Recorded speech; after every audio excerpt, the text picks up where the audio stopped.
Well, the game we've been waiting for all weekend long, the 2025 NACC Baseball Championship Round. Peter Borkowski, Ethan Birch, the two of us have you covered. We're on the call for MSOE, the 1 seed, the Raiders, a win away from hoisting their second ever NACC Tournament Championship. And on the other hand, we have the Edgewood Eagles, the story of the tournament. The 6 seed has made it all the way here to the championship round, but still ways away from hoisting up that trophy. They'll need a win in this game, and then another one tomorrow against MSOE. That game tomorrow, obviously, if necessary. Zach Brzezinski is the starting pitcher here for MSOE. This is just their third game of the weekend, and the 6'4 Southpaw sophomore from Sun Prairie, Wisconsin is ready to go against this Edgewood team that presents the exact same starting 9 as what we've seen here in the tournament. It starts with TJ Tolliver, Hayden Hellenbrand, Jacob Carney. Middle of the order is Kyle Prindle, Brevin Bresack, Daniel Benton-Vegna, and Dominic Lee, Carson Richter, Colby Davis. To the plate is Brzezinski. It's in there for a strike, and we are officially underway here in the championship rounds. Keep in mind, head coach Bresack will not be managing this game. Was issued a suspension after being ejected from the semifinal game. Max Orput, he will be taking the place of the bench boss, as we'd like to say. Yeah, interested to see what this Edgewood team's got, right? They lost to this MSOE squad last night, 10-6. Then you get a big win against the 2-seed Aurora, their second win over Aurora this tournament. They're playing with a lot of momentum. MSOE's playing with a lot of rest, though, right? They've only played 2 games their last 2 days compared to Edgewood, who played 1 today, played 1 today, 1 yesterday, 2 on Thursday, and 1 on Wednesday. So this MSOE team, especially in the arms category, going to be a little bit more well-rusted. Edgewood, what do you got left in the tank? That's going to be the big question. It's a great point there, Peter. Again, MSOE just in their third game of the tournament starting now as a 2-2 comes home. It's a swing and a miss to Tolliver, and a wonderful start here for Brzezinski. Yeah, MSOE, I said it yesterday during their game against Edgewood, and I'll say it again. It's just the maturity level of this team, which maybe you don't expect out of a team under first-year head manager Adrian Santiago, but this team is so mature. They just take care of business, right? They haven't really given themselves any scares yet. This is into right field for Jackson. 2 quick outs here in the top of the third. A nice start here for Brzezinski, and the story for him all year is that he started with utter dominance through his first 6 appearances of the year. Let's say 7 with a relief appearance mixed in. He had a 1.67 earned run average, but his last 3 starts have not been good. So they pushed him down to the 3 spot on this starting rotation. He gets the start here in the third game. He faced Edgewood once, got a save in a game that ended 20-17. You heard that right. Pitched the last inning, walked the hitter, got a strikeout, and that was it. As this is laced in the air left field, giving Chase Islay. It's a 1-2-3 top of the first inning here for the Raiders. Brzezinski setting the tone here in the championship round.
Mark Torr getting the nod here in the second game of the day for the Eagles of Edgewood. They look towards a junior, Illinois kid, 5'11" righty, 25 2/3 of work, primarily all out of the bullpen, has never gone more than 3 innings in an appearance, a 7.01 earned run average. The righty will work out of the stretch, come home to Kalatowski, and it misses downstairs for a ball. Yeah, and for Torr, right, first time that, not the first time, pardon me, that we've seen him this tournament, as he appeared against Aurora the first time, not the game that we just played. He appeared against Aurora the first time, pitched 1 inning, gave up 4 hits and 4 runs, all of which were earned, also walked the batter. Looking for a bounce back, and when you're at this point of the tournament here for Edgewood, you just have to go with what you have. You've made it this far. You have rode the magic of May. And here you are in the championship round as Kalatowski takes it off the plate. It's 3-1. This is a team that has now played 5 games up to this point. Started on Wednesday in the single elim. Barely made it out alive. A 9-8 victory in 12 innings over Rockford. Earned the right to come back the next day. Entered the double elimination format as Kalatowski shoots one up the middle. And a base hit, first base runner of the ball game goes to MSOE. And as Joe Street comes up, we can continue our talk on Edgewood. So they came into Thursday, got a 4-1 win, upsetting number 3 Concordia University of Chicago. Then did the same, 10-9, nail-biting win over Aurora. Advanced to Friday, had to play just once, played against this MSOE team. Lost 10-6. MSOE was really in control from the get-go. Rode it all the way home to a victory, a trip to this game. And then, if you were watching all day, you saw this team beat Aurora 8-6 in an excellent game as Joe Street takes a first pitch strike. Yeah, I mean, we are seeing, the very different approaches to this tournament, right? Edgewood, they've had to go through the gauntlet. The single elimination game, they came back and won in extras. They were down by 5 in the 7th inning of that game. They still came back and beat Rockford. Then they beat the 3 seed once. Then they beat the 2 seed. You lose to the 1 seed, and then you beat the 2 seed again. So they've had arguably the toughest path you can have to winning a title. Runner goes on a breaking ball outside, throw down, nobody's home. Richter chucked it down. It's a stolen base for Kalatowski, and might be seeing a whole lot of that, especially with this depleted Edgewood team. You're talking about an MSOE team that dominates, wins games on the base path.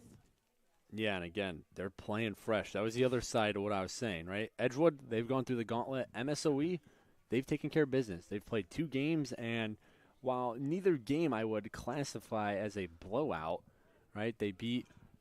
Runner goes on a ball downstairs. There's another stolen base. Stolen base number 35 and 36 for Kalatowski. But batter's interference. Oh, my goodness. Another interference call. Street out. Kalatowski going to have to retreat to second. Yeah. Richter popped up, and he threw it right into Kalatowski. And I don't think that was, that was nowhere near intentional on Kalatowski's part. He was just standing his ground. But the home plate umpire, who for this game is Patrick Weber, Sean Philbin at first, Matt Millick at third. He said, hey, that's still interference. Even though you didn't, explicitly get in the way, you still were there. So kind of a smart play on Richter's part, right? Threw it right into him, basically. Yeah, it's what you're trained to do. Did not wave to the batter whatsoever. So Kalatowski remains at second. Steal number 35, 199 this year for the squad. I mean, that is just a ridiculous number. And what's also pretty impressive about it, they've only allowed 45.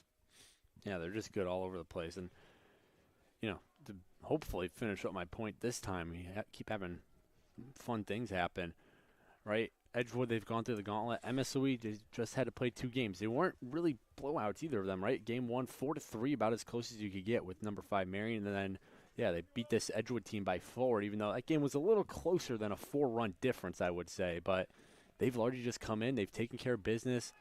They haven't burned a lot of arms. On a swinging chopper towards the second baseman playing behind the bag. And there's your first out.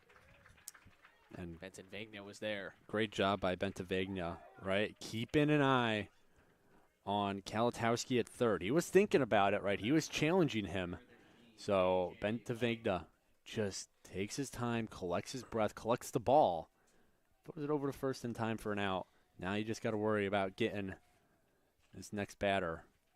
Yeah, Edgewood is in a spot to get out of this unscathed. A.J. Lay is your hitter, 361 entering this contest. Went 4 for 4 against Marion, but then 0 for 3 against Edgewood. So 2 completely different games here for the Raiders left fielder, who launches one into deep left field. That ball is crushed. Lee gives a courtesy glance. Kiss that baby goodbye. A.J. Lay, welcome to the NACC championship game. A first inning, 2-run moonshot. MSOE 2, Edgewood nothing.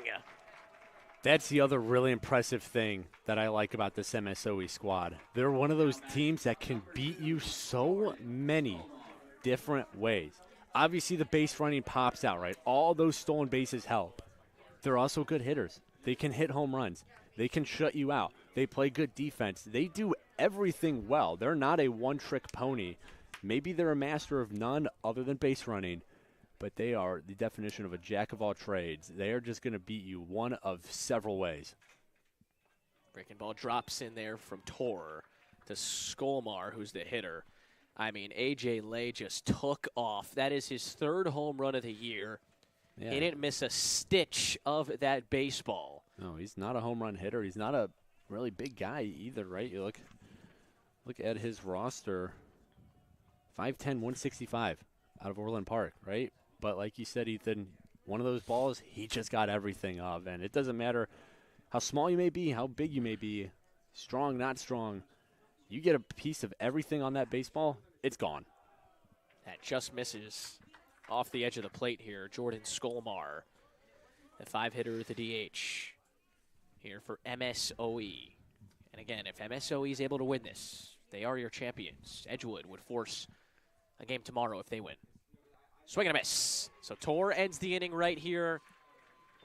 But 2 runs cross, 1 big swing. A.J. Lay, a championship home run.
Second inning coming your way here on the Cougar Sports Network.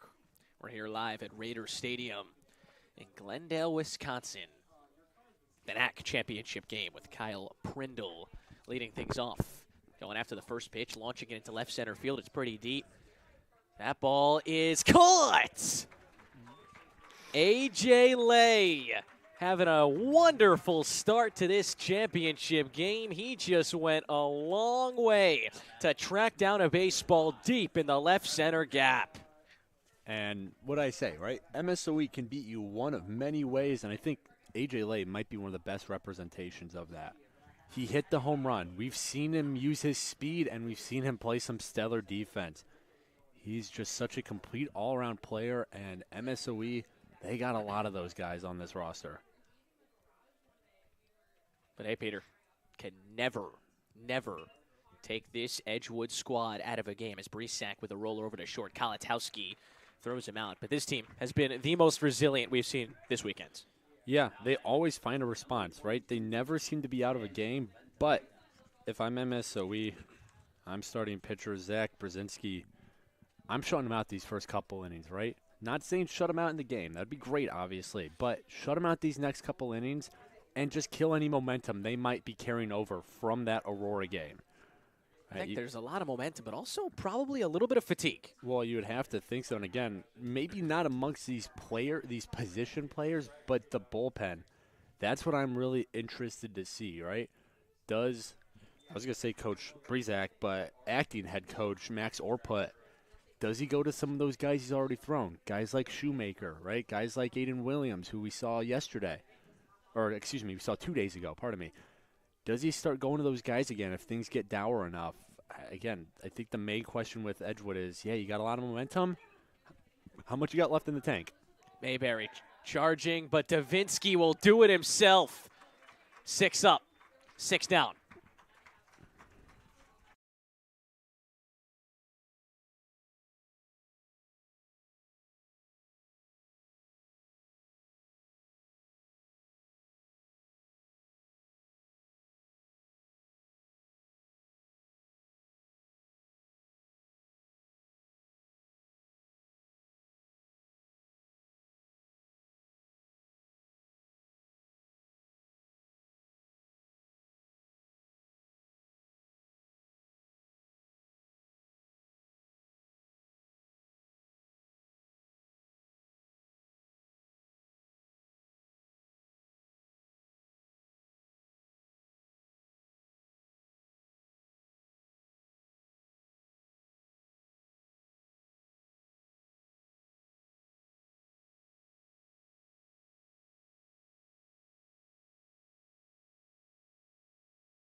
Bottom of the second coming your way here in the NACC Baseball Tournament Championship round as Kyle Mayberry, Charlie Kloss, and Jake Franks coming up to the plate. The 9-hitter is J.J. Jackson, hoping for a shot here in this inning. Toll remains on the mound after allowing 2 earned runs in the first inning on a couple hits. First one to Mayberry is in there for a strike. Just to summarize what we've seen so far, if you're just joining us, of course, you're on the Cougar Sports Network.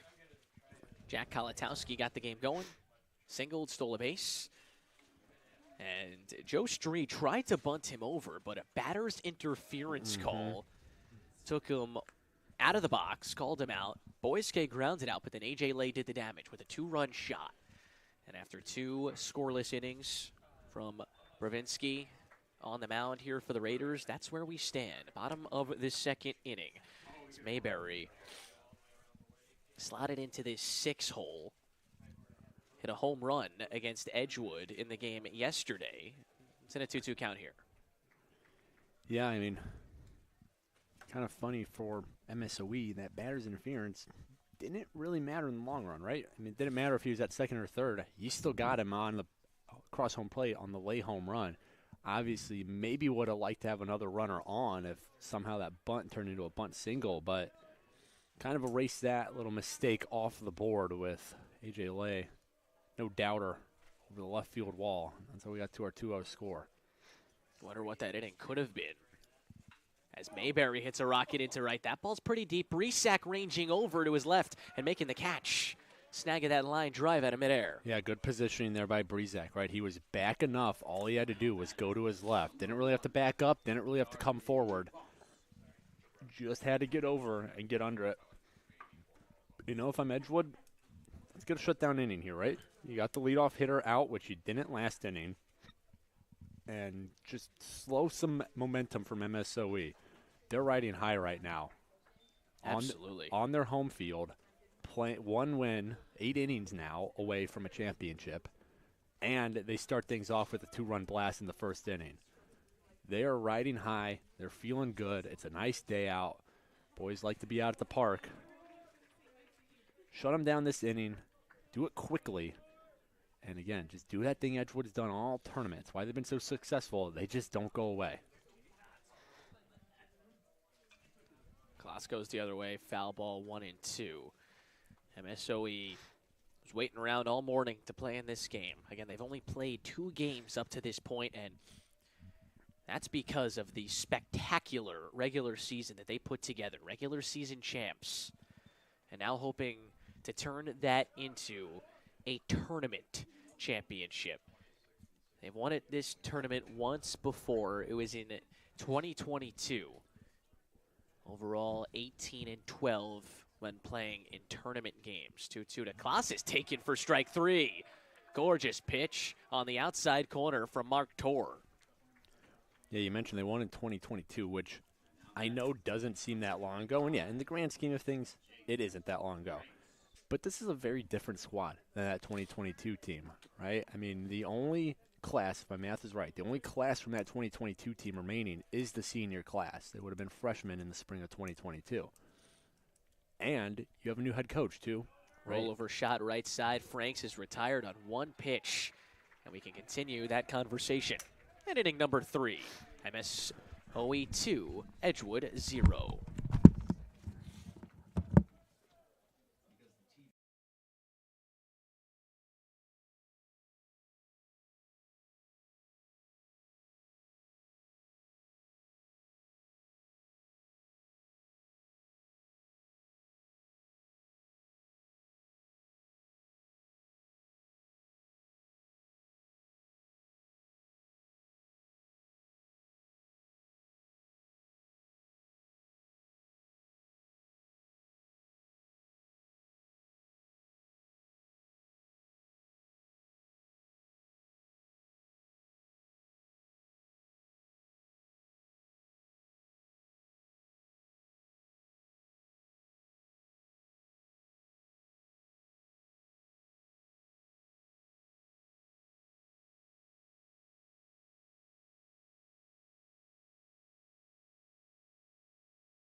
Entering inning number 3 here on the Cougar Sports Network. Peter Borkowski, Ethan Birch, 2 of us taking you home here in the 2025 NACC Baseball Tournament Championship. So Edgewood coming up to the plate here. So far set down in order through 2 innings. Dominic Lee, Carson Richter, Colby Davis here against Brzezinski. Bunt showing down. Brzezinski looking to play it off the mound. The barehanded pickup. A little razzle-dazzle. Man, they're feeling it. Right, when you're making barehanded plays off the mound. Not that was an extremely hard ball to field. It was a slow hopper off the bunt, but still, you can tell this team's playing with a lot of swagger right now. And, you know, Coach Santiago, first-year head coach of the Raiders, he's been in and out of the booth all weekend, obviously. It's his team who's hosting this tournament, and he does not really show signs of being a first-year head coach. Very calm, a lot of swagger to his game as well. You could tell this team's just very calm, they're very cool, and they're very collected. And like I was saying before we went to break, Yes, they won their last title, their only title in 22. This is a chopper to the left side, picked up by Kalatowski. Has time to set his feet. Two gone. Yes, they won their last title in 22, but besides the senior class and maybe any graduate students hanging around, that's it for who was part of that team. And obviously those seniors were freshmen. They probably weren't a large factor as a class into that championship title, maybe besides one or two individuals. And this is a completely new coaching staff, right? Adrian Santiago, first year. It's NACC coaching staff of the year. Very impressive out of a first-year head coach on top of that. So, yes, you won one just a couple years ago, but this is a very different ball club. And this is an MSOE team who they've really been a consistent presence in this NACC tournament. Right? The first NACC tournament held in 2007. MSOE didn't make it until 2016.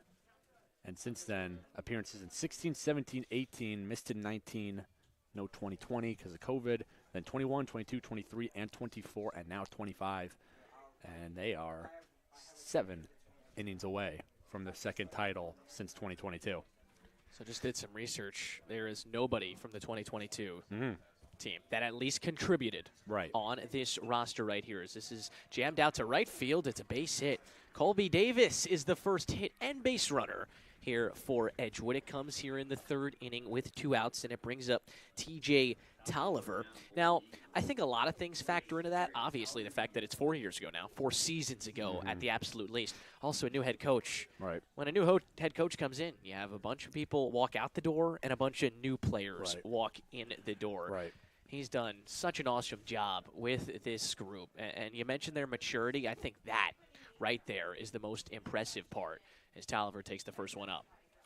Yeah, they're just so mature, and you might not expect that out of your first-year head coach, especially a younger guy like Coach Santiago is. He's not an older coach who's been around the block with a couple of teams. He's a younger guy, and yet he's got his team playing very calm and collected, and they've done it all tournament. They just go out there.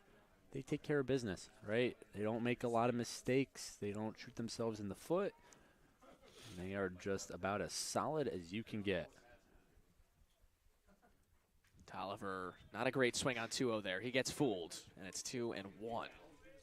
Now, Tolliver picked up 2 hits against Rockford, 1 versus CUC, another 2 against Aurora, 3 against this MSOE team, including a homer, but then an 0-for-4 performance against Aurora. And the team is still able to win the ball game. He's in a 2-2 count now after striking out in the first inning. So 0-for-5 in the 2 games combined today. Tolliver has time and time again been the spark plug for this team. Has driven in 6 in the tournament. A couple extra base hits. So right now going to have to play a little defense here at the dish. Do all he can to get aboard. Bravinsky comes home on a 2-2. It's a little flare shot to the left side on the infield. Kalatowski, the shortstop, puts it away and ends the top of the third. It's 3 scoreless innings here for Bravinsky. We head to the home half.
Bottom of the third inning coming your way as MSOE will look to add on to this 2-0 advantage. J.J. Jackson coming up, followed by Jack Kalatowski and Joe Streed. It's MSOE in their white pinstripes. Edgewood in their black tops, black hats, white bottoms. As the 9-hitter Jackson takes a strike here from Tor, who had a very nice second inning. Able to collect himself and toss a 1-2-3 inning, which included a strikeout. He struck out a pair so far here in the ballgame. As Jackson off the end of the bat, a base hit into left field. Lee tracking it down. Big turn Jackson. Step on the gas. Hustle double to start off the bottom of the third. Yeah, anytime you think it's just going to be a base knock with MSOE, you could almost always guarantee that it's going to be extra bases, right? That's what good running teams do. It's not just about the stolen base number. That's great. But what it's really about is extending hits, right? Turning singles into doubles, going from first to third on a single. That's another sign of a really good team. They don't just take any one base. They want to go for that extra one. And that brings up Jack Kalatowski. And to kind of end our 2022 versus 25 talk, Kalatowski's the only member from that 2022 team who is still on the roster. Runner going to third. It's a good throw. It gets him. Richter with an absolute seed over to third to get Jackson. Well, we'll talk about that in a second, but again, Kalatowski, he's it, right? So you have one player, and he played in just 17 games his freshman year. So you have one player from that 2022 championship roster who's back. As for that throw, right, we saw that's what Marion did in their one-run loss to this MSOE team. The only team of the two, Edgewood and Marion, who really I think gave MSOE a big scare was those Sabres. And they did it by producing outs on the base path, doing things just like that, catching guys stealing. Kalatowski a little late, 1-2. I mean, that's not. I mean, that's an easy throw, to be honest, for Richter. There's no right-handed batter, so you have a perfect view of Jackson taking a jump and headed to third. You got the runway wide open. But the other thing we've seen with MSOE. This one is served towards left center field. It's a base hit for Kalatowski, and it bounces away from Tolliver. Lee able to regather the baseball, but by the time he does, Kalatowski stands on second. So he replaces Jackson in the blink of an eye. Again, extending hits, right? I'd wager a bet most guys would just stay on first. Even if they see it get away from Tolliver, they know that's going to be a tough play to get to second. Kalatowski turns on the Jets. He has his mind on second the whole time. But the one thing we've seen with that MSOE, talking about, producing outs on the base paths for opposing defenses, is that doesn't really change the Raiders' minds. They're going to do what they're going to do. You can throw them out 3 times in a row on the base path. They're just going to keep coming at you. They put so much pressure on this defense. Straight with a high bouncer to Hellenbrand at third. They get the out there. Return throw is not going to get Kalatowski. So he's in safely 90 feet away from the third run of the ball game with Boyske coming up.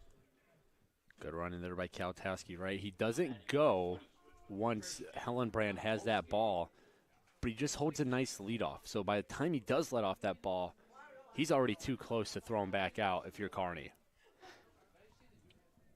It's a dangerous throw as well from Carney. Yeah, that gets away. Kalatowski's home. And again, that's just how much pressure this MSOE team puts on you. They're just going to keep coming on the base pass. It might not always work out, but even when it doesn't, just that mental pressure that the defense has to play a perfect game around the diamond to really limit this MSOE running game. Boyske with a fly ball, high up in the air, shallow right center. Bresack coming in, but the second baseman, Benton Vega, calls him off and ends the inning. So we're a third of the way through at number 1 MSOE with the narrow 2-run advantage.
Well, entering the middle third of this ball game, MSOE Edgewood, the 1 seed, and the 6 seed Edgewood. I've said it time and time again, but they have been the story of the tournament. And they find themselves here in this championship game. First one inside to Hillenbrand, with Carney and Prindle to follow here for the Eagles. Yeah, and you know, I hate to rain on any parade. Cinderella stories are great, but still, you're not favored to win this game. As much momentum as you may have, you're still facing the 1 seed. Look what happens in March Madness, right? Yeah, you get some Cinderellas who go a decent way, but at the end of the day, it's usually those top dogs who come out on top for a reason. And Edgewood, they have what it takes to defy that trend, but they definitely have the cards stacked against them. To be fair, though, they've had the cards stacked against them since they walked in the door. I was going to say, I mean, you walk in as the 6 seed. They have had odds against them. Everybody has favored their opponent in every single game up to this point. As Hillenbrand takes it just inside. And, you know, that's what, when I spoke to Cole Polium in the postgame after last game, that's what he mentioned is, you know, I basically asked, what's going on right now? What's with that magic? You guys are 6 seed, making it 2 wins away. And he said, honestly, he thinks that they're just coming alive, right? They maybe didn't have the regular season they hoped for. This one's yanked foul. But they know that they were better than that record they put up. And sometimes in postseason baseball, postseasons in general, it's all about get your foot in the door, get into the field, and then just play who you are supposed to be. Sometimes you're not even overperforming. Sometimes you just figure it out at the right time. And Edgewood, even though they got that 6 stamped next to their name, they seem to have proven that and are playing the best baseball of their season at the right time, showing everyone, yeah, maybe that 6 seed was a little undeserved. Maybe we are a little better than that. I would say they've definitely proven that.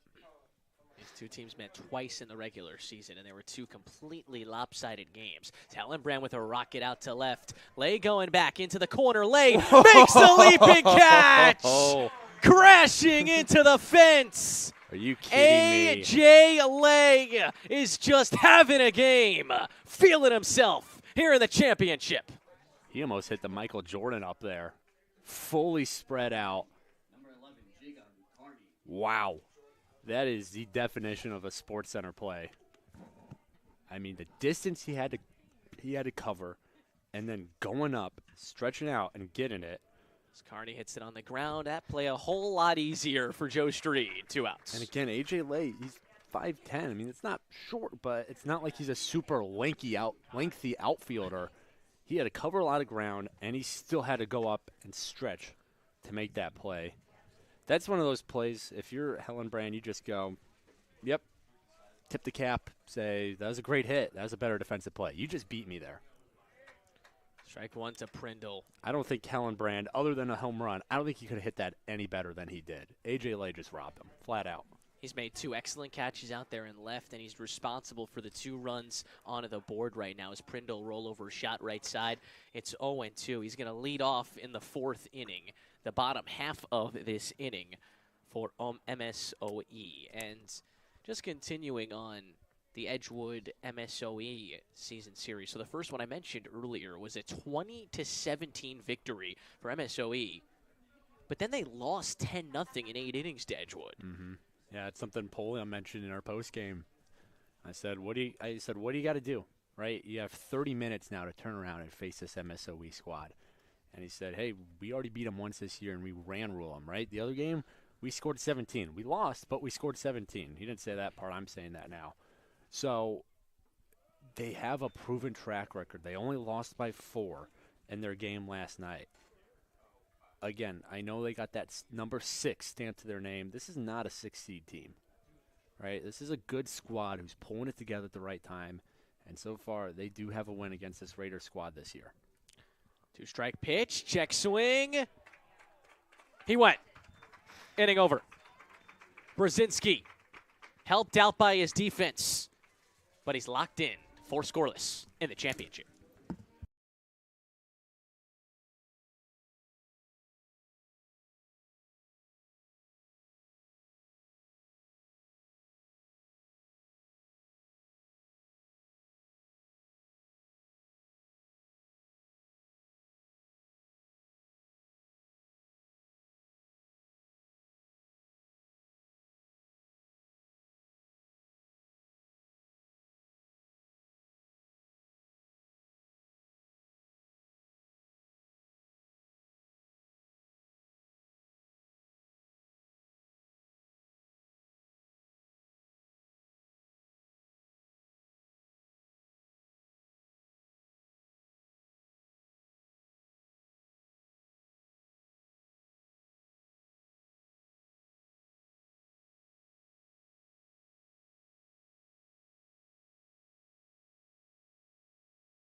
Home half of the 4th inning with the man of the hour right now, A.J. Lay, coming up. At the 2-run homer in the 1st inning, he has made 2 remarkable catches out and left. It's Lay, Skolmar, and Mayberry. It's Mark Torr has now dealt a couple scoreless innings, has kept Edgewood in this game. Lay gets hit on a breaking ball. He'll take that. Well, it's better than a 2-run shot. A little more painful in Lay's case, and he would prefer the 2-run shot, but you're on board. You're a good runner. Let's see what you do now. And that's something, to keep going back to what Cole Pulliam said, because he had a really nice post-game interview. He said that's something you got to do against this MSOE team is don't give them free breaks. Limit the hit by pitches, limit the errors, limit the walks, right? Because as we said with Aurora, even though they didn't really do it, great teams capitalize on mistakes. They capitalize on walks, on being hit by a pitch, on a team committing an error, right? You want to force this MSOE team to beat you because they're already tough enough when you're doing that. It gets crazy. It gets, stupid harder to try and do it when you are shooting yourself in the foot. So things like that, being hit by a pitch, you got to limit that. Keep it in the zone. Keep it competitive. MS is outside, and it's 1-1 here to Skolmar, who's 0 for 1 here in the ballgame. A swinging strikeout in his first at-bat as Torr has settled down a few via the strikeout. 1 in the first and 1 in this second. He'll face both them in this inning with Charlie Klaas in the hole. 1-1 to the plate line. Shot over to short. It's caught. Prindle with a nice adjustment. That ball tailed from his left to his right, and he made a nice catch. Nice glove there. And speaking of Torr, yeah, he only gave up the 2 in the first off the home run. But that first inning was a little interesting, right? Gave up the leadoff single, gave up the home run. You're like, oh boy, is this the sign, right? Is Edgewood finally run out of the magic, finally run out of the bullpen arms? But 1-2-3 second. He had a 4-batter third thanks to a good throw down to third by Richter to catch a Jackson trying to swipe a bag, and he's got 1 out through 2 batters here. So he has settled in nicely. And again, with how depleted Edgewood's arms are right now, you need him to go as far as he can, as effectively as he can. Ooh, watch out. That one headed for the dugout of Edgewood. Not sure if it caught somebody. It might have.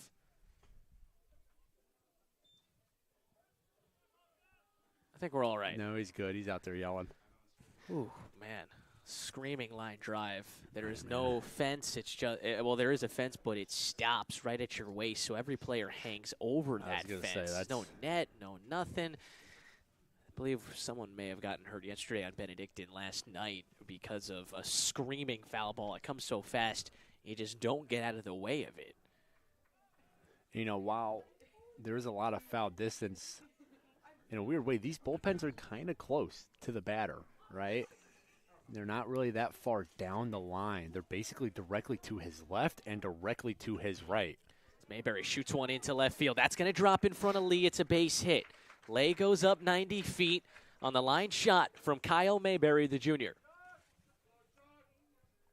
And MSOE is beginning to set the table once again here in the home half of the 4th inning.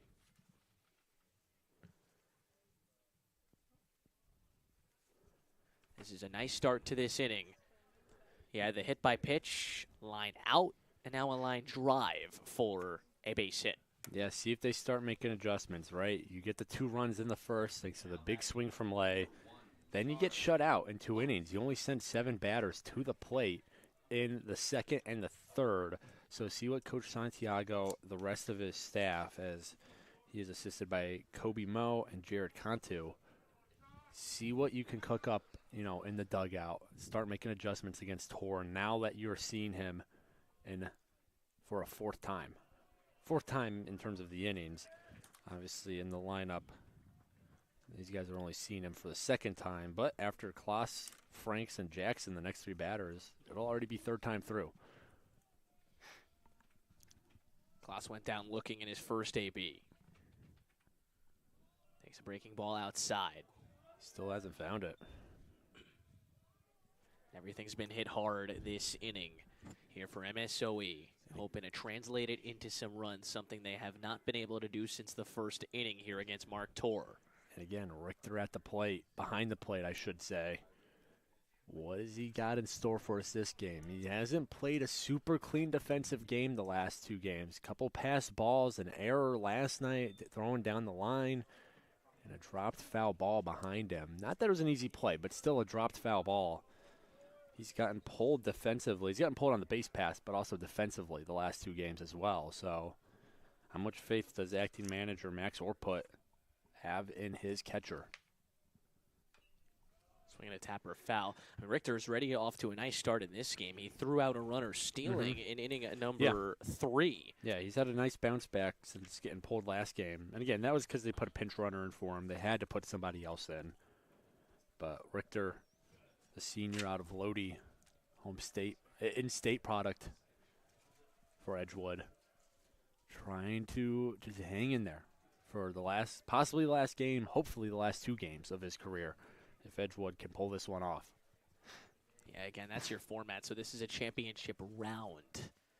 MSOE just needs 1 win here, and they are victorious. If Edgewood were to pull out a victory in this game, we'll stick around here in Glendale, play one more tomorrow at noon, and that will be for all the marbles. Breaking ball is out to the left side, picked off by Hellenbrand. They get the out at second, and that's all. And now those two tangled up, Hellenbrand and Mayberry. Benton Vega, I beg your pardon, and those two get tangled up. He wanted some interference as they were just rolling around, but fielder's choice. I don't think he was throwing anyways. I think if he was going to go to first, he would have already done it by the time that him and Mayberry were kind of wrestling on the ground. They're not wrestling, but Mayberry kind of went low, trying to slide in, and then Benton Vega toppled over him. Maybe trying to sell it a little. You never know. Jake Franks is the hitter. Been watching the NBA playoffs, maybe. Draw the call. First one outside. No foul baiting here in the NACC baseball tournament. The corners filled here. Lay at third. Klaas at first. MSOE has got a great pitching out of Brzezinski. Yeah, he's dialed in, right? I mean, say all you want about Torr and the Edgewood defense. They've done a really nice job since that 2-run shot in the first. You got to solve Brzezinski, though, pardon me, right? You could hold him to 2 the rest of the way. You could have held him to 1 the rest of the way. You can't win a game when you score 0 runs. And right now, they got to score at least 2. Hunter goes on a swinging foul ball off to the left side. And for Brzezinski, I mean, he would feel a lot more comfortable with a few more runs on the board. As it stands right now, a bloop and a blast away from tying this game. This is now another inning where MSOE has put runners on the base path. Yeah, going to capitalize here in inning number 4. Yeah, and for Brzezinski, he's been crazy effective so far. 4 total innings, 39 pitches. He's averaging less than 10 pitches an inning. That is just insane efficiency. The number I always have in my head is roughly 15. If you can average about 15, you're doing pretty good, right? That's 5 pitches a batter. He's averaging less than 10 an inning right now. Runner goes on a ball outside, throw down, not in time. Klaas steals the base. That is steal number 200 this year for MSOE baseball. I'm a little surprised. Don't know if it would have been the right decision. I'm a little surprised that Lay didn't go, right? He's a speedy, he's aggressive. I'm surprised the second that ball left Richter's hand, that number 13, and Scarlet on the white jersey wasn't booking it down the third base to home line. Franks on a 2-2. Fouls it off himself in the box. It's a big moment here. Could be a turning point in this ball game. MSOE looking to cash in a pair of runs here. Torr and Edgewood looking to make it through 4 innings here against the top seed. And trail just 2. Good crowd here on a sunny day in Glendale, Wisconsin. The home faithful hoping to see their team pull out a championship win. Outside 3-2, you have J.J. Jackson who doubled up next. AJ Lay at third. Charlie Kloss at second. Should mention Franks. 4 strikeouts, 4 at-bats last night. Haven't said it yet. He's at risk of 1 here. He walks. Bags filled. Bases loaded here in the bottom of the 4th inning. He's 0 for 1, but it's a nice bounce back 2 bats for Franks, right? Again, 4 strikeouts and 4 at-bats last night. Just one of the worst nights a batter can have. And so far today, yeah, he grounded at the first. At least he put it in play this time. And now he draws a walk. So Frank's trying to get it going here when it matters most after a horrid night at the plate. J.J. Jackson takes it outside. Jackson, the 9-hitter, here with 2 outs and the bases loaded. An opportunity here for MSOE to break this game open. Jackson. Outside of just keeping the run differential where it's at, right? Jackson reaches. You got the top of the lineup then with, at worst, the bases loaded. At best, at worst for Edgewood, the bases would be loaded for the top of the lineup. Obviously, Jackson could clear them, but you don't want to get this out for more than just keeping the score where it's at. And the last thing you want to do is walk the 9-hole hitter here and then send it to the top of the lineup with the bag still loaded. Wouldn't be the worst in terms of you only add 1 run to the board, but then you got to go up against a formidable top of this lineup with every base filled. Not ideal. Swinging a drive down the left field line. If it's fair, it's long gone, but it's going to be a foul ball. J.J. Jackson. Man. Nearly sent this place into a frenzy. I think MSOE Raiders Stadium would be brought down if that went. That would have been a crazy shift of momentum right there. Not that they need a shift of momentum. They have it, but. He's only hit 1 homer this year. He's driven in 13. The 265 hitter who's already 1 for 1 here in the ball game. 2-2 from Tor. And almost hit him. Almost clipped him, yeah. He looked at the umpire, maybe thinking, but. Here you go. Bases loaded. 2 outs. 3-2. Lay at third. Kloss at second. Franks at first. Bottom of the 4th inning. J.J. Jackson, as the runners go, pops it up. In foul ground. Tough play. Who's going to make it? Richter makes the play. Mark Tor and the Eagles wiggle out of a bases-loaded jam in inning number 4.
Fifth inning coming your way here at Raider Stadium in Glendale, Wisconsin. A sunny day with a breeze going out to left field as Brzezinski back on top of the hill for the top of the 5th inning. Breezak to lead things off. It's a first pitch strike. Breezak, Bentonvegna, and Lee due up here for Edgewood. Yeah, it's a deceptively chilly day though, right? I mean, the temperature's not that low. Sun's out. It does look beautiful. But when we were waiting in line for some food after the first game today, it was getting a little nippy out there. So, again, I'm sure these players, they're in the heat of the moment. They're moving. They're hustling. Though I will say, baseball and softball, especially compared to some other sports, that's where you can get a little cold, especially those outfielders just staying around out there. I'm sure these guys don't mind, though. Misses outside on 0-2. Brzezinski, so far 4 innings, 2 strikeouts, just 1 hit allowed. Has gotten some help out in left field from A.J. Lay, who has made 2 tremendous catches, taking extra base hits off the board twice. And whoa. Heads up. Swing and a miss and lost your bat as well. That's your 3rd strikeout from Brzezinski. Yeesh. That's about as bad looking a swing and strikeout as you can get. You go down, your bat goes down the left field line, and you're headed to the dugout now. And again, I mentioned it last half. The one stat we didn't mention about Brzezinski is the pitch count. 4 1/3 now, 43 pitches, right? He's averaging just about 10 pitches an inning right now. It's off the end of the bat, but right at the second baseman street. And 2 outs. That's why he's getting these quick outs, right? Quick innings and quick outs. These batters are not challenging him. I'm looking through my score sheet, and I'm looking for, 4 pitch counts, right? Tolliver had a 2-2 in the top of the first, and then Hillenbrand had a 2-2 in the top of the fourth. That's it. Everyone has been reaching lower than that. No one's gotten more than 2 balls either. He's just crazy effective right now, and it's funny, not that MSOE needs this guy to go a long way because all their pitchers are so well rested at this point. He's doing it anyways. He's making this decision easy for Coach Adrian Santiago. They had Kellen Pate go all 9 in their first game against Marion. Then A.J. Hamilton go all 9 against this Edgewood team just yesterday. Another chance for Streed. We're halfway home. Wow. MSOE, the top seed, in control, 2-0.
Well, entering the second half of this ball game, it's 2-0 MSOE, a win away from the championship.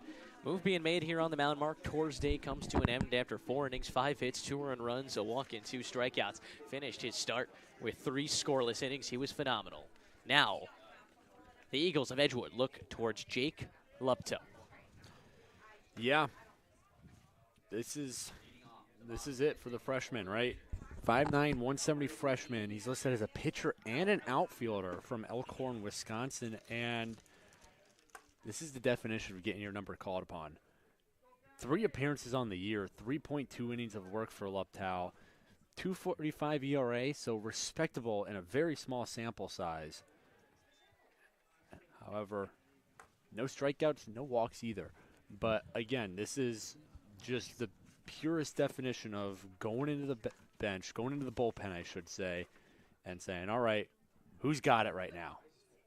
Soft liner out to left. Lee retires. Kalatowski will be followed by Streed and Boyske here in the home half of the fifth. So again, we were looking at the status of these pitchers coming into today. Shoemaker pitched 121 versus CEC on Thursday. He's probably available if need be. Mixie pitched just yesterday. Drew Lenz, we haven't seen him yet. He's got the third best ERA amongst starters or qualifying pitchers, but he hasn't pitched since the 29th of May, counting the months in my head, right? So maybe some injuries going on there. Aiden Williams, we saw him on Thursday. Maybe he's available, but you're next man up, right? And you're going to a freshman. Street bounces one up the middle. That ball will sneak through the infield. It's a base hit here for Street. Another base runner here for the Raiders.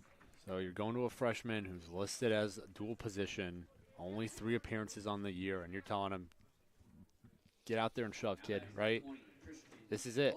This is time to build some momentum in the next season, too, right? He's the freshman. If he can say, hey, I end my season with a nice relief appearance in the championship game or championship series, depending on how this goes, he's going to feel pretty good walking in the door as a sophomore.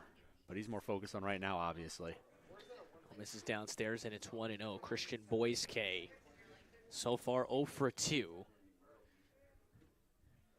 So he's 5 for 10 here in the tournament. Has brought in 4 runs so far. 3-hole hitter for the MSOE Raiders. That one's downstairs, and he's immediately in a 2-0 hitters count.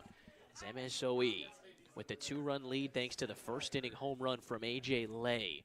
They have been held off the board since, and thanks to Brzezinski, they've been put in a good spot with the lead as Lepto finds the bottom of the zone there. 2 balls and a strike. Yeah, Boyske, all NACC member.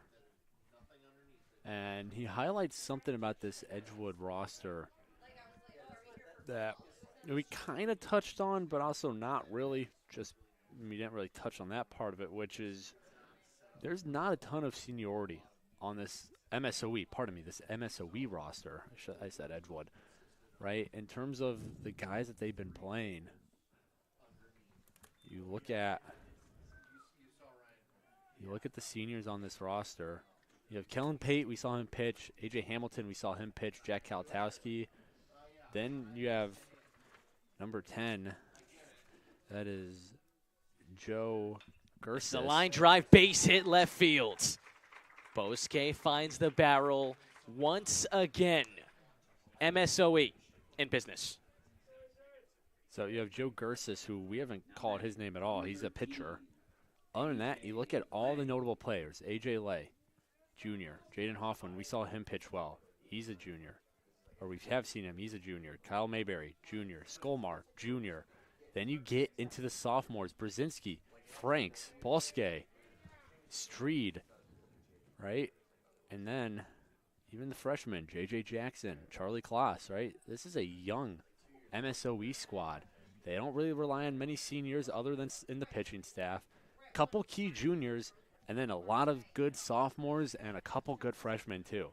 And that's the scary thing about this team. They're the 1 seed. They're a win away from winning it all. Those guys, most of those guys aren't going anywhere. Yeah, those seniors will leave and graduate. Maybe some guys will transfer out, but this team's going to be back next year, and they're just going to be as good, if not better, as those young guys get older. Extremely impressive from the young team with a young first-year head coach. Lay with a line shot, right center field. A.J. Lay comes through again. Late break from Streed, still getting the windmill. Here he comes. Here comes the throw, not in time. Lay now the break to second, safe there. Return throw to home, also safe. Boyske scores. A.J. Lay having a game in the biggest game of the year. That's what they do, right? So we'll see the official score in a second, but he's going to get 1 RBI for it there. Boyske going to score on the throw down, and Lay going over to second also on the throw. That is unbelievable base running. Lay singled, and that for sure scored Streed. Then on the throw home, Lay decides to go to second, so they go after him at second. While he's doing that, Boyske goes home. That's just how dangerous this team is as runners. right? That probably should have just been 1 run. They turn it into 2. It's the effective base running that this team has. It is absolutely remarkable to watch the Raiders of MSOE run the base path. A.J. Lay has now brought in, they're going to give them all 4 RBIs. Probably should, yeah, there you go. So it's corrected to just 1 RBI on that hit because Bosque scores on the throw it down to second. Right. But again, A.J. Lay is responsible for it because he breaks from first to second. Lupto's day coming to an end early. The Raiders making a dent here in the bottom of the 5th.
Familiar face entering the game here for Edgewood.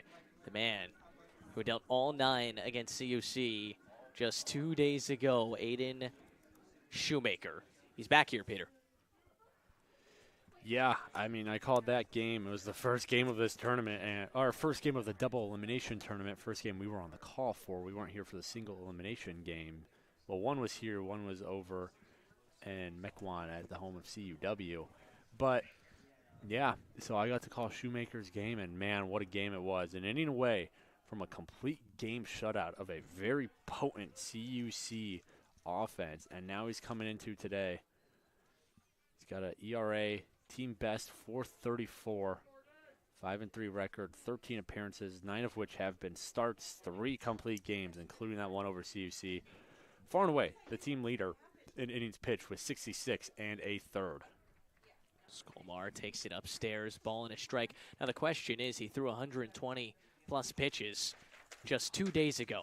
How much does he have left in the tank? This is not by any means a normal thing to do at all, to have to pitch on 1 day rest and then come and pitch here in a championship game. Yeah, he's had a little over 48 hours off. That's it.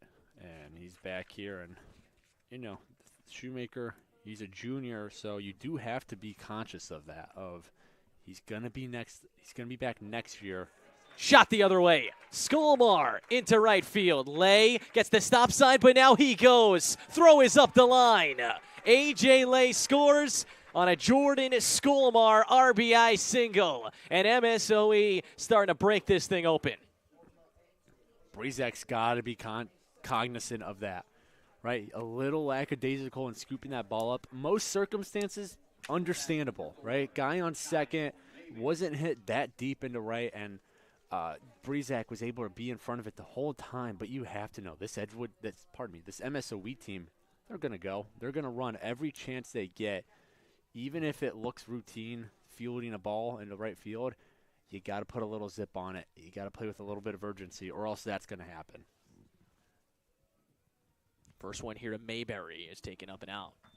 So Mayberry 1 for 2 here in the contest. MSOE has put base runners on in every inning except for the second. And in the third and fourth, they were unable to crack Mark Torr. But here in the 5th, into Edgewood's bullpen, they were able to find a way to get back on the board. So far, 3 runs home here in the inning, and there's still just 1 out as Kyle Mayberry, a power source, here in the second half of this lineup. Mayberry watches that breaking ball drop in. And that was the pitch that really got Shoemaker through that start against CUC. And I mean, not just through it. He had absolutely remarkable, sensational command of that breaking ball. Looks like a traditional curveball, and it is so good. Yeah, and that's probably a reason why he can go long and why he's back here already is he's not purely a velo guy. He's got some zip on his pitch when he wants to, but he throws that breaking ball a lot. That's a little easier on the arm. It's not, easy to throw for sure, but it's easier on the arm than he's going out there and throwing straight gas every other pitch. And maybe that's, that typically leads to longevity. Those are the pitchers that go the longest in the big leagues, are those guys who pitch. They don't just go out there and throw straight heat. Breaking ball in there, strike 3 called. Shoemaker with a great curveball there. Something to say there for Mayberry. That's 2 outs. And to answer the question that we never really did answer about how long Shoemaker can go here, I think it's going to be as long as he's, being efficient. Right? I mean, Edgewood's running out of pitchers here as they are playing in their, 1 on Wednesday, 2 the next day, 1 last night, and then this will be their 6th game of the tournament already. So you need him to go as long as he is comfortable. If he starts getting rocked, yeah, I bet we'll see him pulled. But as long as he's somewhat in control, he's going to keep laser going. To third. Hellenbrand picks it off at a midair to end the 5th inning. 3 cross here for MSOE. Lay brings in 1, so does Skolmar. We're on to inning number 6 in the championship.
Sixth inning coming your way. Edgewood still looking to get into the scoring column.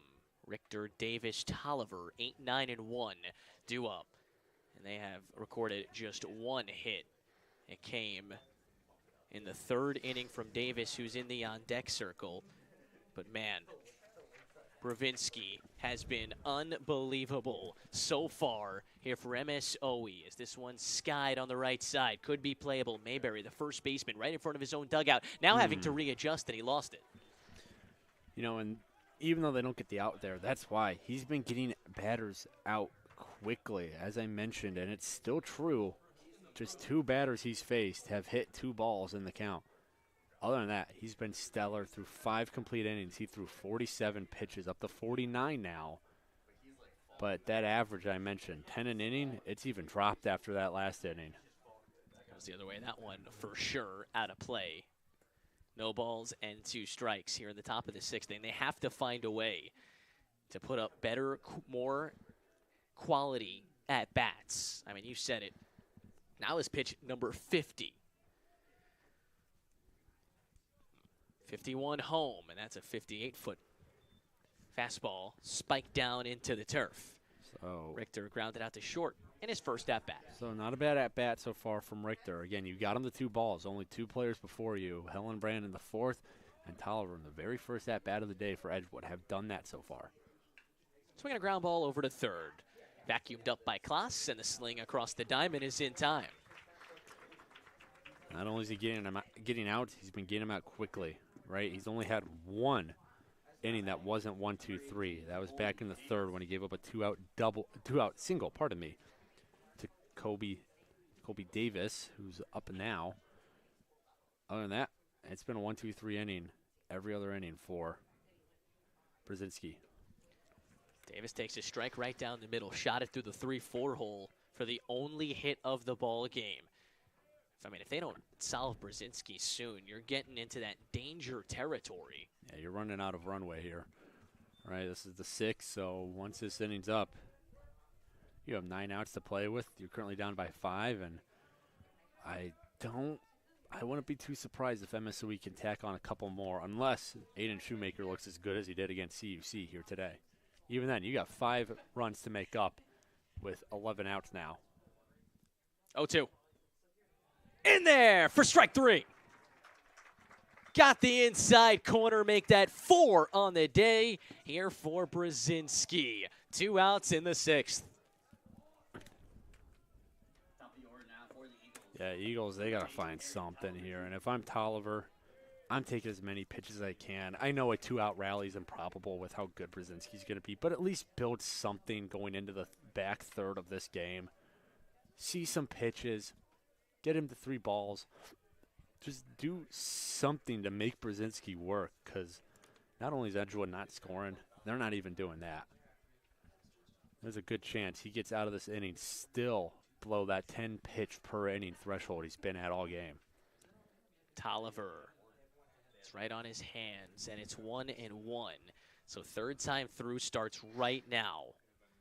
He has faced just 1 over the minimum up to this point. Filling up the zone, 56 pitches, 42 of them have been strikes.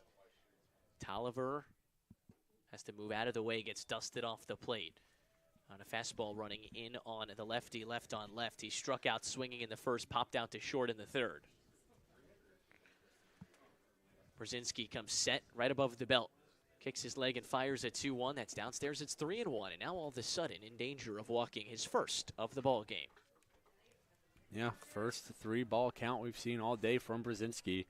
Tolliver just 1 of 3 who's gotten him to 2. So Tolliver, leadoff man, make him work. This is what I wanted to see. That's inside. Ball 4. First walk issued. Just the second base runner of the game here for Edgewood. Can this start something with the heavy hitters now coming up? Yeah, it's a good start to getting to Brzezinski. You made him work. Again, I know a 2-out rally is improbable here with just how good he's been, but at least you had someone make him work. Start letting your batters see some more pitches, right?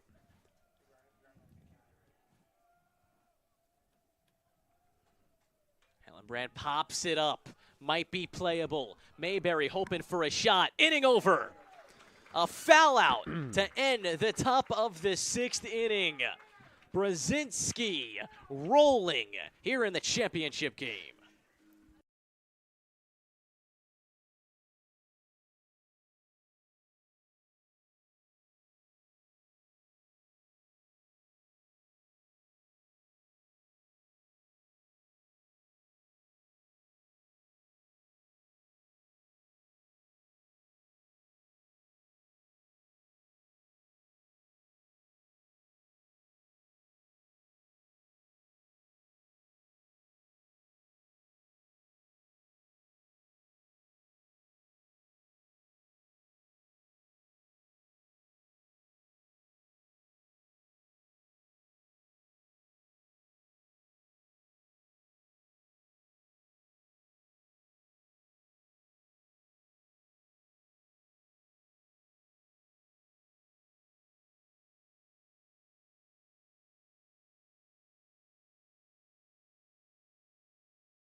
Bottom of the 6th inning coming your way here on the Cougar Sports Network. Peter Borkowski, Ethan Birch, two of us taking you home.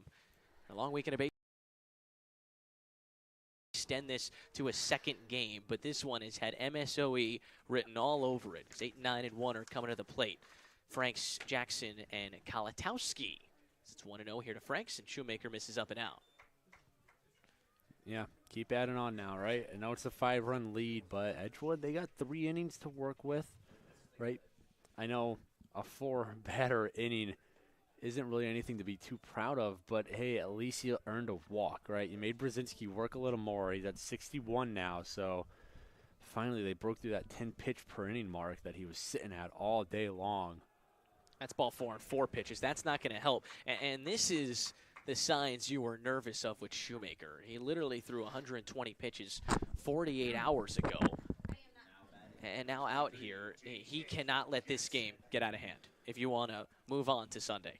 Yeah, that's what I was saying. That's the goal here for MSOE. Just keep adding on, keep bearing on. Edgewood has been so good at just staying within striking distance and then pouncing when the time is right.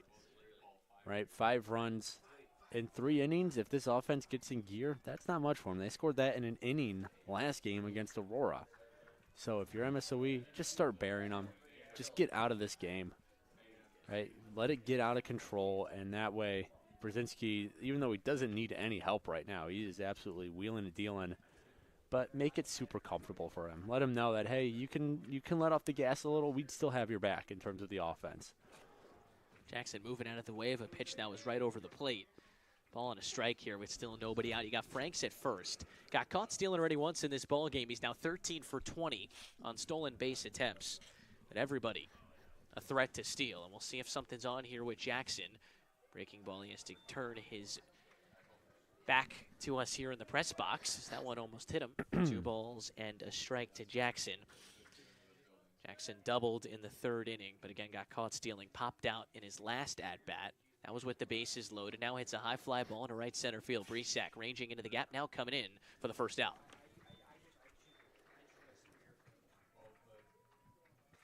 Yeah, Shoemaker, obviously keep this under control, but start getting some quick innings too, right? MSOE, even when they don't score, they're putting up some longer innings on this board, right? Especially when they do score too. They're taking a while to get there. So for Edgewood, you want to get this offense in rhythm, send them right back out. Let them see Brzezinski as often as possible. Here's Kalatowski, top of the order here for MSOE. First pitch, fastball, right middle of the zone. And it's 0-1 for Edgewood. They're going to be down to their final 9 outs here of the ball game. They're going to have to dig deep and hope that it's only 5 runs. Anything more, obviously, will just continue to make things more and more difficult on this Eagles team that is now playing in their 6th game of the weekend compared to MSOE, who's playing in their 3rd, and that's because, of course, the seeding, the 1 seed, getting the leeway of not having to play in the first rounds. Actually, practically the first 2 rounds. If you factor in the single elimination side of this bracket, you are rewarded heavily if you are the 1 or the 2 seed. Aurora was the 2 seed, but they got KO'd by this Edgewood squad as that one's off the plate. 2 balls and 1 strike. Yeah, Edgewood handing Aurora both of their losses in this double elimination tournament. Who knows, maybe if Aurora managed to avoid them, maybe they'd be sitting here right now. Maybe Edgewood is the only team who had Aurora's number in this tournament, at least. My memory is right. Aurora handled them in the regular season, but very different story when it's got to tournament time. Swinging a chopper to first. Fielding it is Carney. He'll sling it to second. 1. Return throw to first. Not going to get there. Would have been safe regardless. Shoemaker didn't hang on to the ball. And that is the 2nd out of the inning. Yeah, risky play by Carney, but I like it. Go after that lead runner. Right, yeah, getting the guy out at first is great. You'd still have 2 outs, but you get that lead runner right now, a single, maybe might not be enough to score Kalatowski as opposed to a speedy Frank standing on second, who would likely score on anything hit outside the infield. Joe Street is your hitter. 2 outs, the 2-hitter. Gets to dig in and watches a breaking ball sweep into the zone. Street, 1 for 3. Single and scored in that big 5th inning that really broke this game open. But still, not out of reach for Edgewood. A rally away from being right back into it. Breaking ball there, 0-2, and Shoemaker looks dialed, as he was 50 hours ago against CUC in the opening game of this double elimination tournament. Hoping to get through the bottom of the 6th inning. Keep MSOE off the board. Street waves and misses, strike 3. Shoemaker able to deal a scoreless 6th inning.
Back third of this ball game.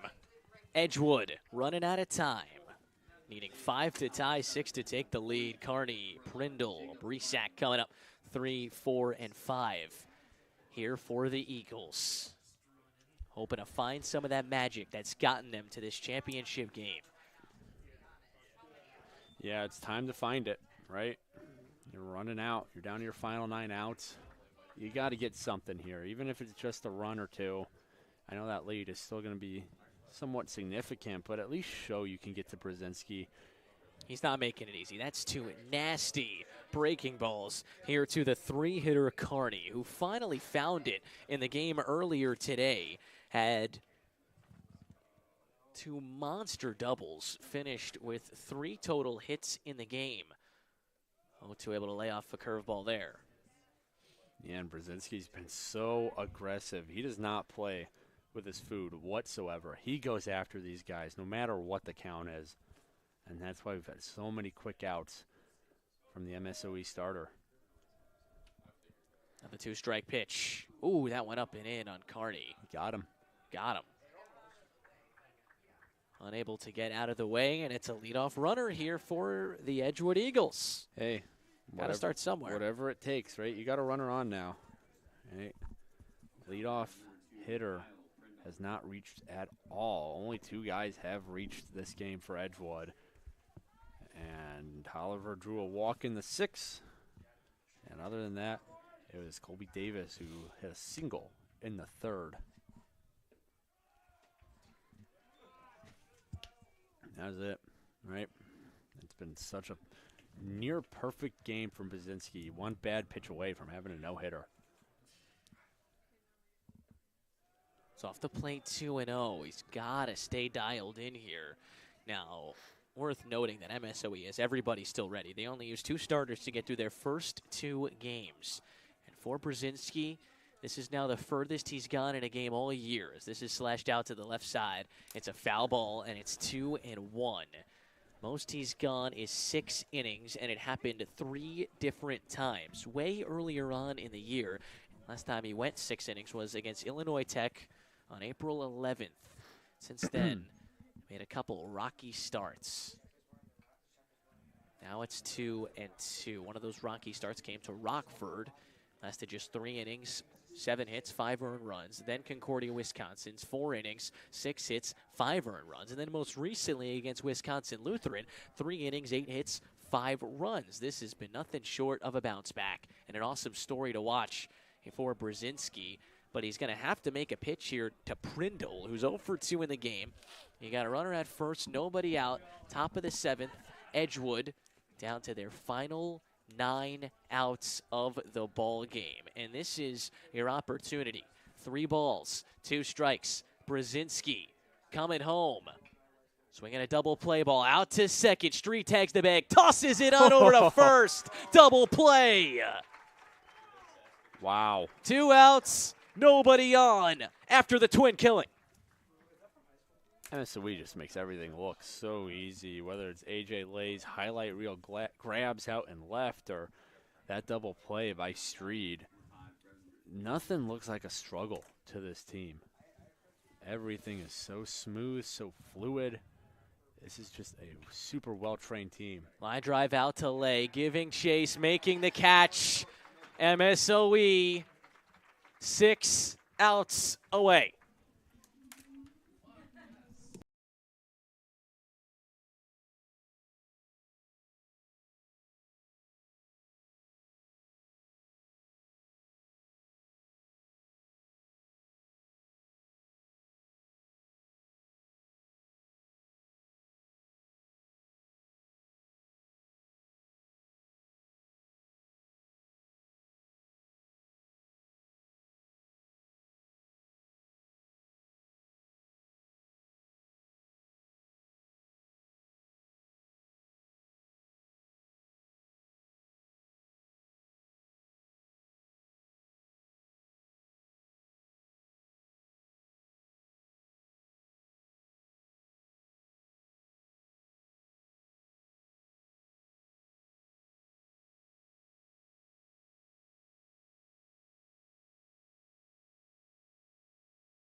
Bottom of the 7th inning.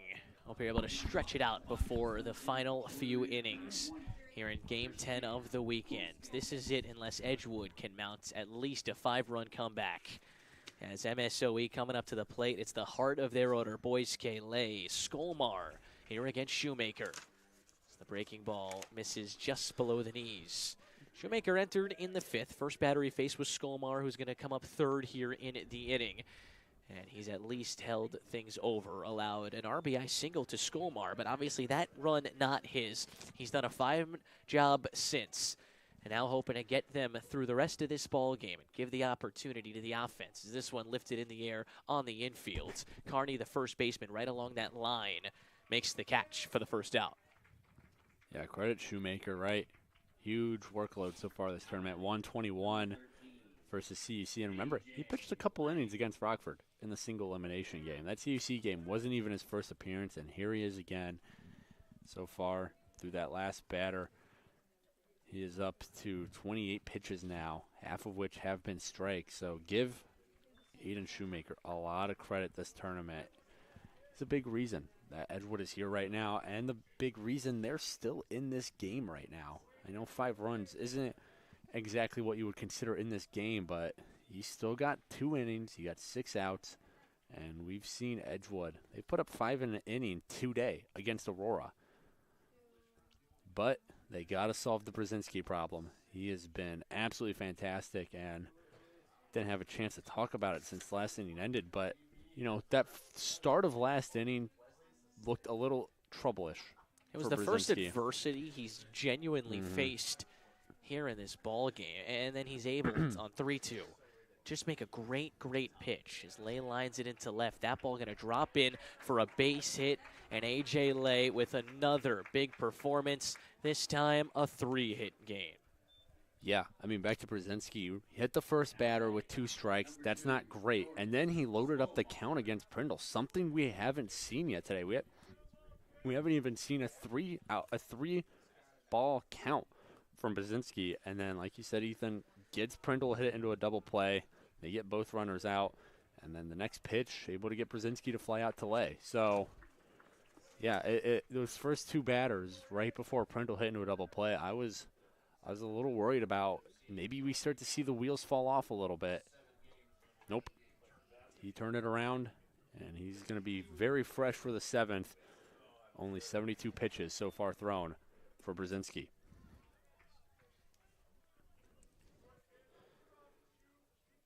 Skolmar, again, was the first batter to face Shoemaker. Shot one through the hole, through the right side.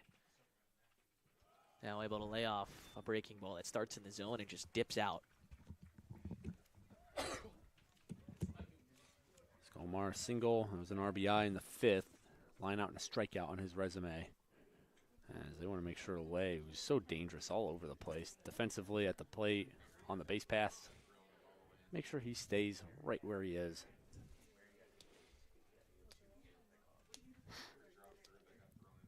Up and in.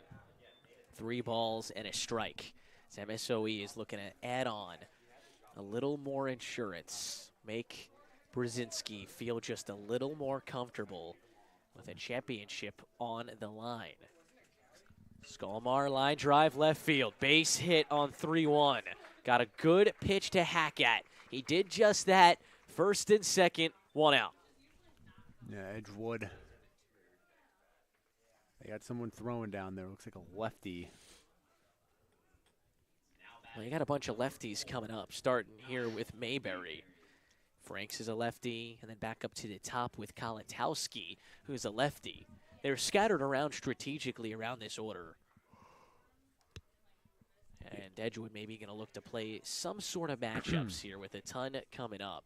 As this first one is taken for a strike. Mayberry 1 for 3 so far today. Yeah, just such a smart baseball team, MSOE is. Like you said, scattering those lefties throughout the lineup. Smart base running, good defensive plays. They just have that feel of a very modern MLB team. He serves that one into left field. Coming around third is Lay. Lee with the throw. It's going to third. RBI single, Kyle Mayberry. And the lead is extended to 6 here for the Raiders. Yeah, you're starting to get the feeling that this one might be getting a little out of hand. I say another run from MSOE. You could almost, never say never, but you can almost write that one in the books. All right, 6-run lead. Edgewood right now, you got to average 3 runs an inning. Not impossible for this Edgewood squad, who's full of surprises. But, and, you know, look at this. Coach Santiago getting his team together, getting his base runners and the batter together. I mean, you're up by 6 in the bottom of the 7th. You're 6 outs away from a championship. You're still making decisions out there. You're still playing like this is a 0-0 ball game. You have to. You absolutely have to. You can't take any risks. I get it's a 6-run game, but still in this crazy game of baseball, you absolutely never know. And Coach Santiago doing that for good reason, knowing that he's got to lay the hammer down if they want to win this championship. Can't have any regrets. So that first one's up top. Left upstairs from Klaas. He'll be followed by Franks and Jackson if the inning will get that far. Here for the Raiders, playing at home after being the regular season champions. A program that won this tournament in 2022. Looking to make sure that 2025 is their year once again, as that one's fouled off. Ball and a strike.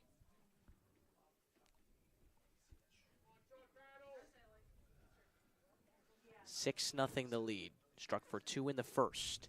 Didn't score again into the 5th. Where they dropped 3. Now 1 home so far in the bottom of this 7th inning. Klaas. The breaking ball is way upstairs. You can tell Santiago, rather not Santiago, I beg your pardon, Shoemaker doesn't have his sharpest stuff. And how can you blame him? On 1 day's rest, he's behind here, 2 balls and a strike. To Klaas, who's 0 for 3 here in the ballgame. Hit a line drive in his last at-bat, and that one's upstairs, 3-1. Yeah, and talking about Coach Santiago, you know, an interesting note about him. We've said it's his first season. He began his tenure on July 1st of last summer. That's pretty late into the cycle, right? You're only about a month and a half away from school starting. Hard hit, ground ball, base hit center field. Here comes Skolmar. Throw is cut off. RBI single for Klaas. It's 4 straight singles, and the lead is up to 7. And the game-winning run is quietly coming up to the plate here for MSOE. So again, Coach Santiago doesn't start as the head coach until July 1st of the summer, and the biggest detriment of that is recruiting-wise. You can't really bring your guys in. Just confirm, it's a 10-run rule, right? Yeah, after 7.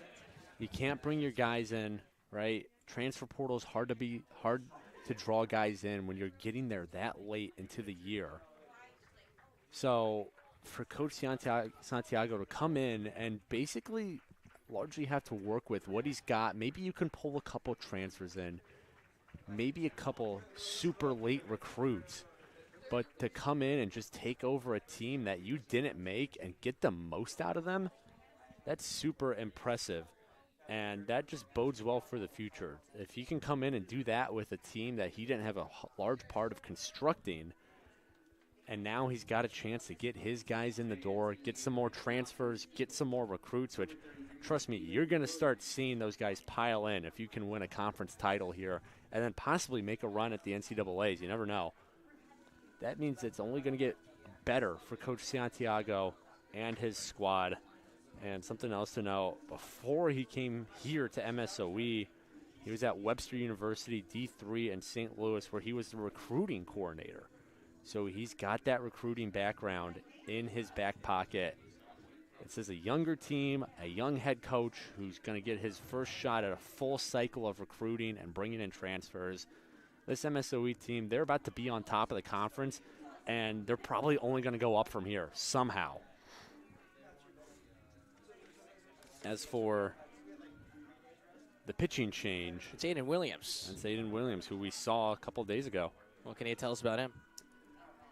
Well, coming into this game, Williams, he is the lowest, he has the highest ERA, of the qualified Edgewood pitchers. 6.51 mark, 14 appearances, 9 of them have been starts, 55 and a third, and he appeared in Edgewood's first win over Aurora. He started, went 6 innings deep, gave up 10 hits, but kept it to 5 runs, 3 of which were earned, trio of walks, and no strikeouts. So wasn't the prettiest starts, but he got the job done, helped his Edgewood team stay alive, or not stay alive, pardon me. Popped up left side, Helen Brand giving chase. That ball's foul. But that Aurora win, the first Aurora win, I should clarify, for Edgewood. That's what booked their trips to the semifinals last night. Big reason that they played. It is the reason they played in Game 1 today. So Williams, he did some good work, as Edgewood has now given the ball to both of the starters we saw on their first day of double elimination play. So Franks is the hitter here.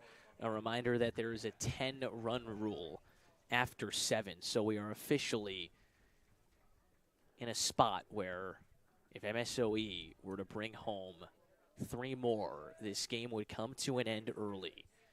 Franks gets a breaking ball and waves at it. Misses. No balls and 2 strikes. As Williams comes in with first and second. 1 out. 4 straight singles from Lay, Skolmar, Mayberry, Klaas. Mayberry and Klaas at second and first, respectively. Frank takes the breaking ball outside.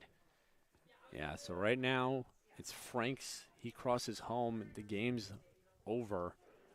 And if he gets out, though, then it's up to J.J. Jackson. He would be the game-winning run. He's standing on deck right now. You only have 1 out on the board. 1 swing could end it. 1-2, that hits him. Bases loaded, winning runs are on base here for MSOE with a championship on the line. That hurts for Williams. You get a 1-2 count against a lineup that's been so hard to deal with today. And you throw it away. You throw it into the back of the pitcher. Back of the batter, I should say. And, yeah, for Jackson, a good hit here, a double, that could do it. Home run would for sure do it. But a double with the speed of Franks and everyone else on the base paths, you hit something hard enough, that might be the ball game. Just don't roll over on 1. First one's a strike here to J.J. Jackson. And as long as you don't roll over on 1, as long as you don't hit into a double play, which are so hard to do against this MSOE team, you're going to have the top of the lineup come up, right? That's Kalatowski, the leadoff man of the day. He's on deck. He's had a nice day. 2 for 4 here in the contest, followed by Street and Boyske. Up and down, this lineup has gotten production. 7 runs on 13 hits as Jackson takes one down and in to jump ahead of the count.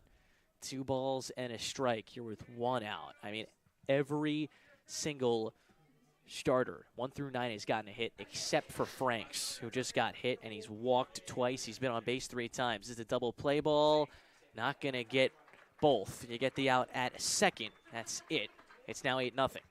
Well, that's what I said. It's so hard to double up this MSOE squad, right? You get the force out at second. Good. You get one of the lead runners. The lead runner's still on third, but you get the secondary lead runner. You just can't quite catch up to Jackson over at first. Not quite quick enough on the turn. And now, if Jackson crosses home, say goodnight to Aurora Edgewood's season. Runner goes. Pitch is called a strike. There'll be no throw down, and they're probably a single away from ending this thing. Yeah, put it in. Single away from their second championship in program history. Won it in 2022. Yeah, anything past the infield likely does it with the speed of Jackson. Kalatowski, line drive right That could field. do it. Base hits. One will score. Here comes Jackson. MSOE champions of the NACC tournament for the second time in program history. The Raiders mob the field, their home field. They defend their home turf. Champions. What a team. What a season. 10-0 your final. On to the NCAA regional tournament for the MSOE Raiders. And look what set it up. It was the stolen base by Jackson that put him in scoring position. He doesn't steal that base. He likely doesn't come home. And we are still playing for at least another batter. The thing that has led to success all season for MSOE, the base running, is what clinches the game and wins them a conference title. I don't think I could think of a better way for this season to end for MSOE. They just take care of business. All 3 of their games, besides the scare against Marion, they just look so professional. And this is a team who...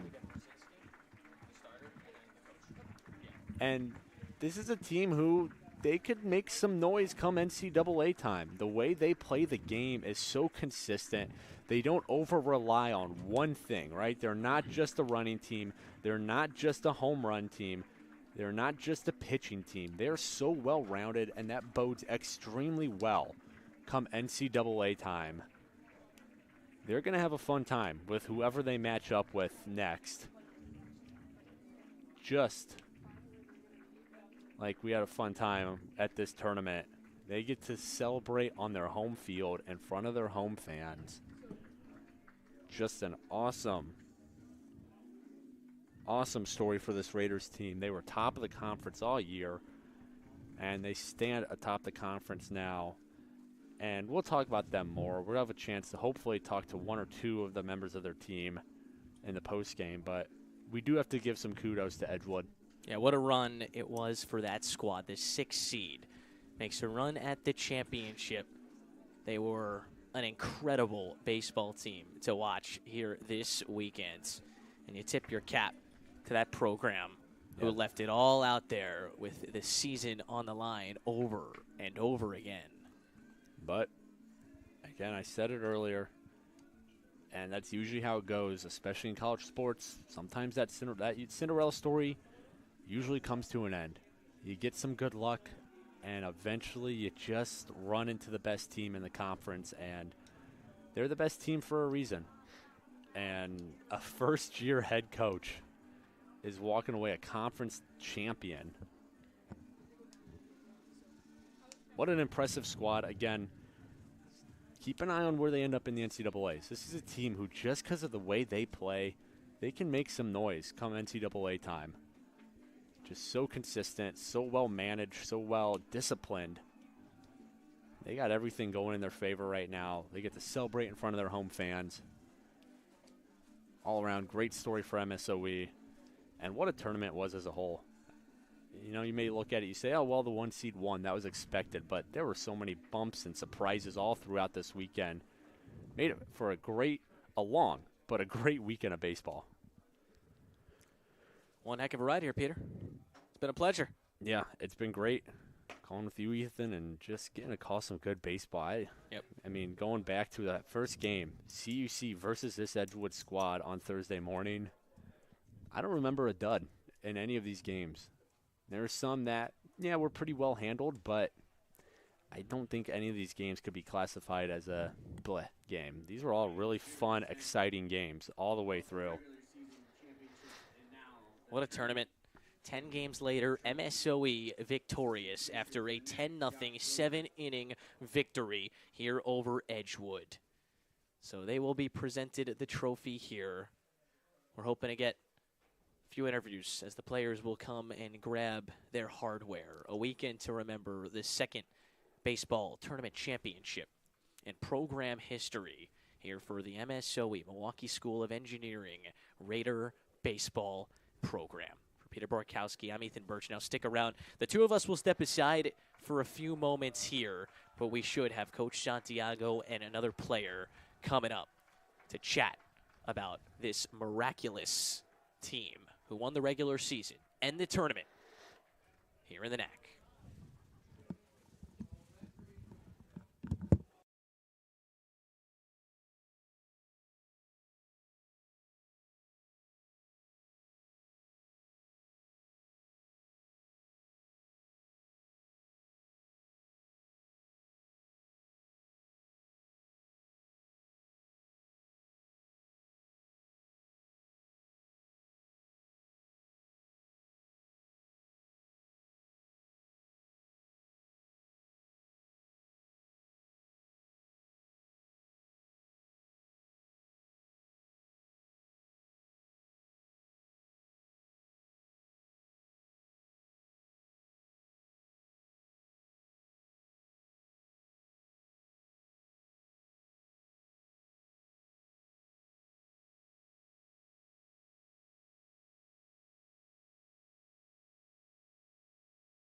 Welcome back to the Cougar Sports Network. Peter Borkowski here, and I'm joined by the winning pitcher of the game and newly minted NACC champion, Zach Brzezinski. Zach, welcome up to the broadcast booth.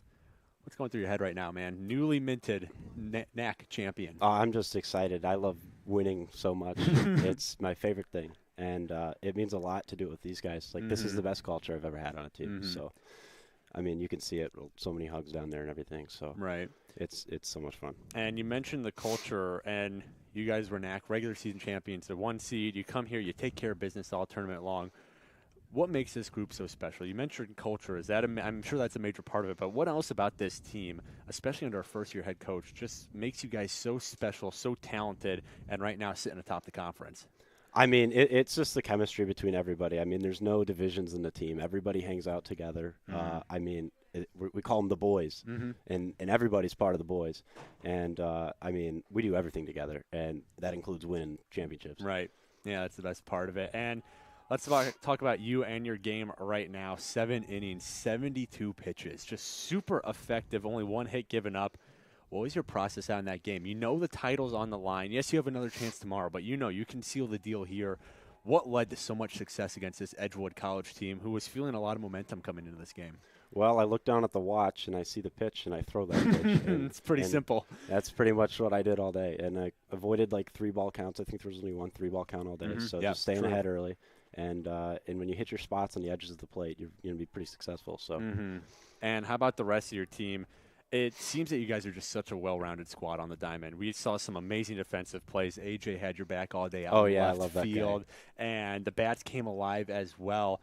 I mean, can you maybe give us a little look into the process, training, whatever it may be, that makes you guys such a well-rounded baseball team? You just do everything super well. I mean, I think everything we do is pretty traditional. It's just that we do it with we're very conscientious about how we do things. Every rep has to be done right, and we'll sit there and we'll do it till we do it right. And I mean, for the off season and especially early in the season, a lot longer practices. You nail everything down. Lately, we've been doing everything really well, so practice has been a little quicker. Everybody's really upbeat. Everybody does everything right, and I mean, that translates into the game. Right. And last thing here, Zach, before I let you go down there and celebrate with your team and your family and friends that are all here, what's next for you guys? Right, you're going to the NCAAs. Don't know who you're playing just yet, but you've won the title now. What do you need to do to turn around and start making some noise on the big stage?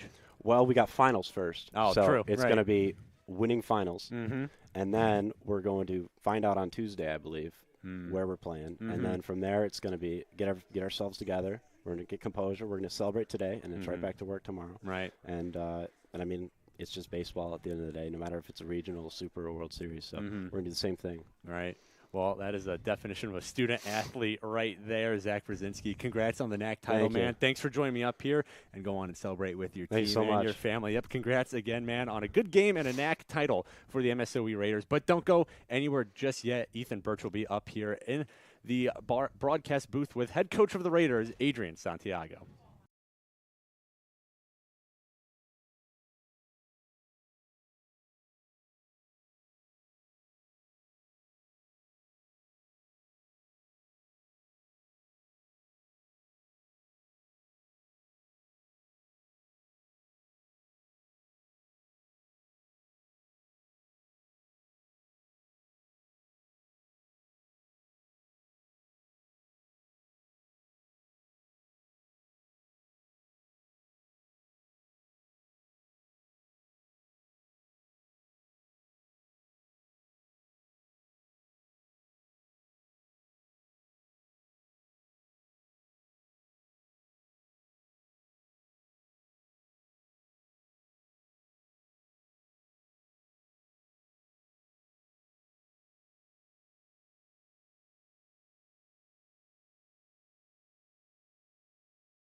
Joined alongside the head coach of MSOE Baseball, Adrian Santiago. Coach, you guys get it done here in the NACC Baseball Tournament. You go 3-0, and you're champions. You're wearing that T-shirt. What are some of the emotions right now? Still processing it.